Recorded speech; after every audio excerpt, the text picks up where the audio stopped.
پھر نبی پاک علیہ السلام نے ارشاد فرمایا، حضرت ابو ہریرہ راوی ہیں، فرماتے ہیں کہ لوگوں پر ایک ایسا زمانہ آئے گا، لوگوں پر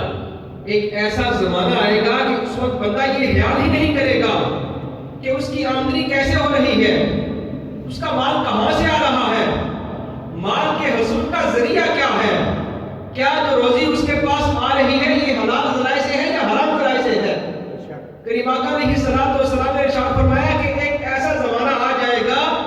کہ لوگوں کا مقصود صرف مال ہوگا، اب ان کو یہ سمجھ نہیں آئے گی کہ یہ مال جو میرے پاس آ رہا ہے یہ مال حرام ذرائع سے آ رہا ہے یا حلال ذرائع سے آ رہا ہے، بلکہ ایک ایسا زمانہ آ جائے گا کہ لوگوں کا مقصود صرف مال ہوگا،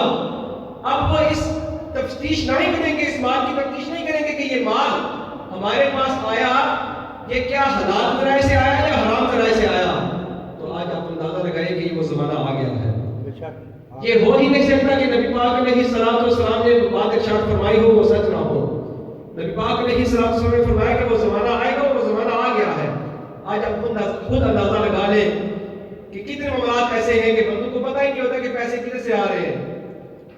کوئی پتہ نہیں کہ مال کدھر سے آ رہا ہے، یہ مال جو آ رہا ہے یہ حلال ذرائع سے آ رہا ہے یا حرام ذرائع سے آ رہا ہے۔